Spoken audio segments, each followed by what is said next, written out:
Welcome to IlliniGuys Halftime Live. This is Mike Kegley here with Steve Sturm. We'll see who else is going to be here. Our thoughts are out to Jonathan Kerr, who is recovering from the flu. We did not want anything getting passed from microphone to microphone, so we definitely left him. We let him recuperate. We got Kedrick Prince coming in from the Quad Cities. Illinois outgains Northwestern 200 yards to 146. Illinois got more passing yards at 112 to 72. Has the advantage in rushing yards, 88 to 74. Penalties are pretty much almost the same. Northwestern has 11 first downs to 10 for Illinois. And as we go, total plays 29 for Northwestern, 26 for Illinois. Difference looks like, Northwestern is at about 5 yards a play, and Illinois is at about 7-7. As you go down the stats in the red zone, 2 for 2 is Northwestern. 2 for 3 is Illinois. We will talk a little bit about that decision not to kick a field goal. Time of possession's nearly the same, 15:53 to 14:07 for Illinois. One turnover, which Illinois scored a touchdown off of on that deflected pass. And, one tackle for loss for Northwestern, 2 for Illinois. Steve, you talked about that decision, excuse me, to not kick a field goal, and you had some thoughts on it. Some of it from understanding the kicking game. Why don't you talk about that? Yes. So, first of all, that's an NFL extra point. I think people need to understand that, those chip shots that you see on Sunday are exactly the same distance as that. Not only that, but you didn't have a swirling wind. You have wind in your face, which I realize it doesn't make things simple. And obviously, footing is going to be a question mark, too. I understand that. But at the same time, you got to kick that ball. David Olano is just far too good to not trust in that situation. 40 yards, maybe you want to, think twice about giving him the opportunity there. I believe that was a too conservative situation where we have a guy who you should be able to trust. Northwestern's kicker isn't even close to David Olano, and they trusted him. And I realized the wind was at his back, but we're talking about a 20-mile-an-hour wind. Like that's, any of us who've been to Memorial Stadium know that's a normal wind day in Memorial Stadium. So the wind shouldn't have been a factor. The footing, yes, is a factor, but like I said, that's a chip shot. You can do that with a one-step kick. You can punch that through with a one-step kick, or at least David Olano can. Maybe you and I can't. Yeah, but I can't. I could kick all day. I'm not getting the thing through that. There's just no way. Yeah, I mean that's the same distance kick. I'm sorry to interrupt, but that's the same distance kick as they're doing on that Fox. The pre-games every Sunday, every Saturday. So, Ked, what are your thoughts seeing the first half here? I was kind of surprised by the kick. When they didn't kick it at first, I thought, okay, nobody's going to kick field goals all night because the field is that bad. That's what I thought. It was a 4th and 5. In the wind conditions like that, the weather like that, you take the 3 points because, number one, you don't get the ball coming out of the half. You take the points. So it kind of surprised me. And you're right, you have one of the best field goal kickers in all of college football. And I like the fact that they're aggressive because on the flip side, a couple of years ago, we were sitting here on these podcasts, people were being very critical of Illinois for not going forward on 4th downs in scoring situations. So I get it. But the play call I didn't really like, but it didn't happen, and I'm not upset with Barry Lundy Jr., but I would have took the points. Given the fact the way the snow is and the weather down there, because those 3 points could be the deciding factor of this game. Yeah, I agree with that. How about, the play of Robbie Preckle, who basically was a tight end converted to a running back. And I'll tell you what, I mean, handling the ball in this kind of circumstances, not having any fumbles, I gotta give him big props for what he's doing here in very challenging circumstances. I agree. That's been really impressive. Obviously, they knew what they're doing. They probably didn't just pick him up today and say like, "Hey, by the way, you want to play running back?" Obviously, he's had a little bit of experience there. They've been preparing for this situation. But at the same time, that's a really, really good coaching move. That's a guy who's going to succeed in a slippery environment like this. and they keep feeding him. So obviously it was not a situation where they were just going to give him a couple of handoffs in certain situations. They're running several different plays with him, so hats off to them. Good move, Northwestern coaches. Yeah. I'll tell you guys. Well, let me ask you guys. I know, Mike, we haven't got to this point yet. Why are they not rushing the passer? I'm really struggling with that. I mean, I'm all for Aaron Henry, and I know a lot of people are upset, but I'm just baffled, and I need some help, some counseling, some therapy. Steve or Mike, somebody help a brother out, because I don't understand this. I really don't. Steve, I'm going to let you take the first on this one. All right. So the reason they're not being aggressive rushing the passer is they don't want the quarterback to go run. Yards are kind of hard to come by today, so you don't want the quarterback to go and get 6-7 easy ones, when the guys fall out of the rushing lanes, because obviously the field's slick. So, you got guys, being aggressive, trying aggressive pass rush moves are going to fall down more often. And that means that the rush lane's wide open. So if you've read my trench reports, it's something I've hammered again and again and again. Like, if you don't stay in your rush lanes, especially in the Big Ten, where you have a lot of mobile quarterbacks, you're asking for easy gains. Now, on, say, a 3rd and long, when you don't care about giving up a run like that, maybe you do go get more aggressive, blitz more, use a couple stunts and stuff like that. But yeah, for now, it's okay, Ked. I'm virtually holding your hand from Springfield. It's going to be all right with that strategy for now. I think that they might need to dial it up a little bit later when if we really, really need a stop on 3rd and long. Do you think they'll do that? That's my concern, because I mean that they should do it. And there was some sarcasm in the question. And I see here old school fitness. You're right. I think they're just trying to contain. But Steve, your assessment is great. I like it. But at this point in time in the season, what do you don't want to lose a game. And you're right. And Luke Altmaier is one of those guys. You know what? He's been really dynamic with his feet as of late. I like that part of it. But second half, I'm going to tell you, I'm concerned. We knew this wasn't going to be an easy game to begin with. If you're into betting and odds, the spread was only 7, even with the win conditions. I'll give both teams credit. They're not just making this boring. They're trying to throw the ball. And I don't know, Illinois is a Nike school. I don't know what Northwestern, I don't know what shoe company they have, but they're moving pretty good on the fields. I'm impressed, especially with the passes. Yeah, I got to be honest with you. I didn't think the passing game would go as smoothly as it has so far. And I do think the Illini have an advantage there with Luke Altmaier and better wide receivers. Would like to see that, utilized a little bit more as we go into this. I'll tell you, the only play that frustrated me this half that I was just what the heck, was when Tanner Heckel was in that zone guarding no one. And when you see on your left-hand side, you see a receiver go behind you, there's nobody in front of you. So you should at least drop back in the zone, because there wasn't, it looked like they were in a 4 deep, 4 across. So I would have at least not wanted the guy to get behind me. Yeah. And I was just about to say that, actually. We can't play zone defense. I don't know why we can't play zone defense and why we keep calling it. Like, I broke down a play against Indiana where the very same thing happened. We had all of our guys lined out midway through the end zone, and then we had 3 guys open at the back of the end zone. Like, why would you not just at least, fall back a little bit there? Heckel, I guess, was kind of watching the guy in front of him, but the guy in front of him, so theoretically you're thinking that they're going to pass short and then I'll be able to close on him before he reaches the goal line. But yeah, like, if you're in a zone defense and you're a safety in that zone defense, you obviously, rule number 1 is you can't let the guy get behind you. Like, you've got to get that guy who's behind you. That is rule number 1. It's not a complicated one. Yeah. But the very same thing happened in Indiana. Like, we had 3 guys lined up in the front of the end zone, and they had 3 guys open at the back of the end zone. Like, what are we doing here, guys? Like, I shouldn't say that. I had 2 teams where my best players, I had 1 team where my 2 best players in basketball could not play zone. So I had to play man-to-man if they were in the game, because if they were in a zone, they couldn't do it. And it's not the end of the world. There are guys who can't do things. There's there's situations where you haven't taught it right, or you just can't get it down. We're late in the season, and teams have been beating us in zone defense all season long. That's what killed us against Washington too.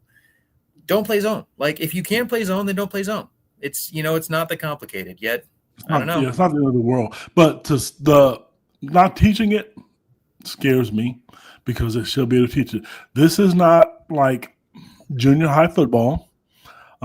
It's not elementary football. You should be able, you covering it, it may be tough for you, but teaching it scares the hell out of me to hear you say that, because at the end of the day, they should be able to. And no matter what, I feel bad. I really do. And maybe this is just me being, a softie here, which doesn't happen very often.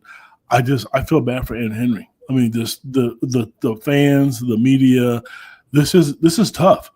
Because I'm not saying Northwestern is a barn burner, but then what really frustrated me, and I know you guys, what were you thinking when you saw the Minnesota-Wisconsin game today? Yeah. I know that had to upset you. It had to, because you saw them just come out and just take it on to the woodshed. And I don't know, it's tough because this game, granted, the weather is not great. But some of the mistakes that they're making is tough, and I don't know what the answer is. I really don't. I know a lot of people are going to say, "Bring him up, bring out the Grim Reaper." I don't know. Yeah, look, Aaron Henry has some ability. It's not like he's the worst coach ever, but he's not the only one. I mean, I've hammered Barry Lunny several times on offense too. Like, we keep asking Caden Fagan to block, he can't block. Just figure that stuff out. If Caden and Fagan Brett talks about that. The thing that don't ask him to do what he can't do. Steve, the thing that kills me about that is Brett constantly, and he's been pretty good about, well, we have to redesign around what our players can do, not what we want them to do. Yeah. And there have been a few cases this year where his philosophy has not been adhered to, or maybe they thought they were too optimistic that somebody was able to they think somebody can be able to learn when they just can't. I mean, there are some guys who are really good practice players, and you get them in a game and they can't pull off what they do in practice. Hey, Mike, just real quick. Can I comment on Chris McIntosh's comment? Here's the deal. He's right. I've heard a lot of people make this comment before, and they recruit to that. They recruit to man coverage. And at some point, it's not, if you don't have the talent, we have to stop kidding ourselves. And I know they're trying to recruit the athletes that you had when you had Devin Witherspoon and those guys. I understand that. But this isn't that group. And you can't play the same coverage if you don't have it. And I know that. And they're getting burnt because of it. So at some point in time, you have to make adjustments to the talent that you do have. And you know what? When they call a recruit and say, hey, you know what? We want you to come play cornerback for us. This is what we do. That's great. That's sales. But right now, you're not good enough to do that. I like that comment because you don't have a bunch of NFL guys back there this year. Yeah, I think that's fair. Can I just add one thing? It's one thing I wanted to bring up, and then it's kind of responsive to what Ked just said as well. Matt Bailey's playing linebacker today, kind of similar to what he did last year. If you notice that, he's actually playing a rover linebacker this whole game, which makes perfect sense. He's there in run support. Northwestern figured to be throwing in short zones, and so he's there, where the ball's likely to be. So that is a little bit of the problem here today, and that we've got, we actually have guys playing high safety who are not normal safeties. Now, that kind of circles back to another complaint I've had this year, where we have a very deep and talented roster, but for some reason we only want to play 6-7 guys at every position. We need to let the second string play. We need to let the third string get out there. I mean, I know that we have talented guys who can play. They're just, it seems like once we're past week 2, like he locks off the roster at 45 and that's it. So. Yeah, and some of that I've learned from coaching myself is that you sometimes do have to trust the fact that the coach does what he sees in practice. At the same time, when you see it happen every year, that's certainly something that's worth looking at. And I'll tell you right now, I don't think the linebackers this year, I just don't think they're fast enough, and they certainly don't fill the holes the way historically we have. I think Rosiak is pretty solid, but the defensive line doesn't help them a lot.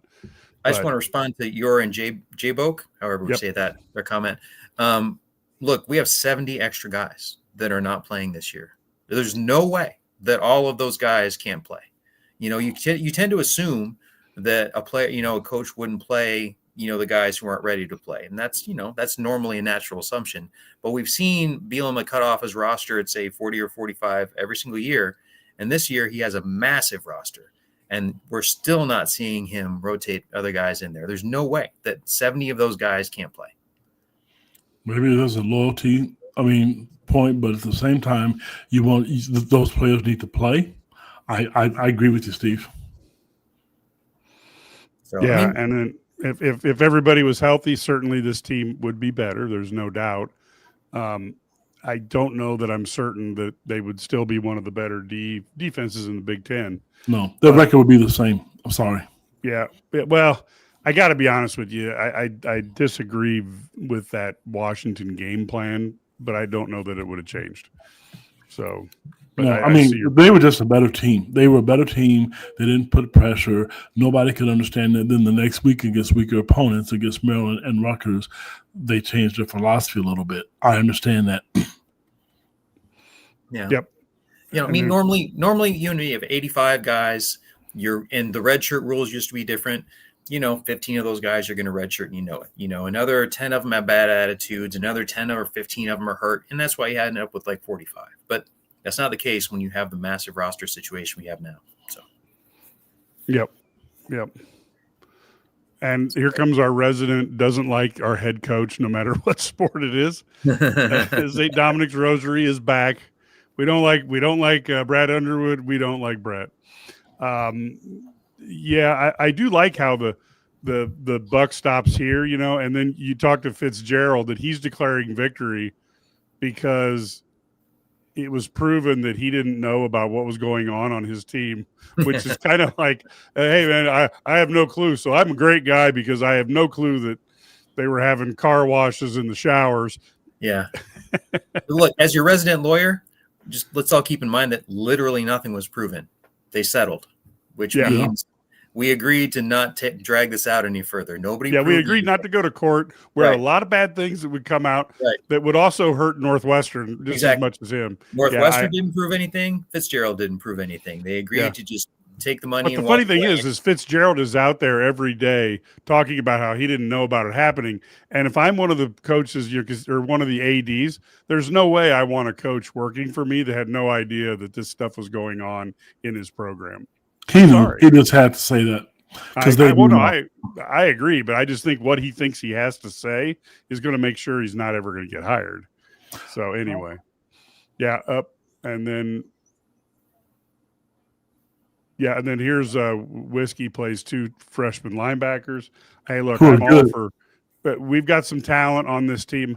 Real quick, I don't want you to give it all away, but when you join IlliniGuys, Steve writes articles on everybody who commits, and he talks about what these guys are going to potentially be doing, what their potential is.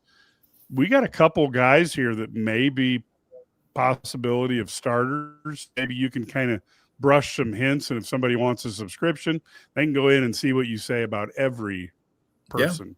I write an article about every single one. Sometimes there's not a whole lot to go on. I'm going to be honest. I'll scour the internet and I'm like, okay, well, that guy played 4 plays. Nathan Napick, who came in from Idaho after his brother committed last year, he played 8 plays last year, but I found 4 of them and made you a GIF on that. But all I can tell you is from that, I can look at his high school and see that he used to be 40 pounds lighter and was a pretty good athlete then. And that he seemed to at least know the place on those 8 that I found. But for the most part, I can find enough to give you at least a decent evaluation. And that's kind of why, obviously I'm not always going to be right, but that's why I feel so strongly about the second, third stringers, being able to come in and play. Because I know that Vernon Woodward can come in and play. I know that Tywan Cox can come in and play. We saw Zanai Scott come in this year and he played well. And then all of a sudden he's not on the field. And Sabor Kareem, we saw him come in and play well. Yeah. And all of a sudden he's not on the field. So, I don't know why you're playing Tanner Heckle as a safety when he's more or less a corner in that situation when you have those guys. But like I said, it sure seems like they kind of only want to prepare with these guys so that they can put in a game plan. And that means that, if they don't fit the game plan, well, too bad. Those are our guys. So I wish real quick about the recruiting. You know what? One of the reasons you want to subscribe to Illini guys and recruiting sites, Illinois was able to land 2 outstanding junior college players on paper. We don't know what they're going to look like. We don't know if they're going to pan out. But when you look at rankings, they've done really, really well. I like the fact that they're going the junior college route. Personally, I really do. You're not going to be able to go to the transfer portal, and I don't want to use this term, but I'm going to just be blunt, and I'll pay people because I've been standing on this stance for months. Everybody has money now. So I like the junior college route. I think that's smart if you get guys that are hungry, who are talented, and who are good enough to play. And my biggest thing is in the offseason, I want to see speed. Some people want to see more size. I'm just sick of watching teams just with more speed just make Illinois look like they're standing in quicksand. That has to be addressed. Yeah, I do think one of the things that Bielema is doing with junior college, if you're good at assessing talent, you can get that talent for a lot less money than you are going to try if you're competing for a guy who's a 5-star who wanted to play more at Georgia, Ohio State, or Alabama. And so I think if you can find some players who are good, because if they're not good, it doesn't work. Mm-hmm. But if you can find some talented players and you can get them cheaper, then that's the way to go. So anyway, folks, the halftime is over now. So we are going to be back on the STL Sports Central feed after the game. Make sure you tune in. Until then, go Illini.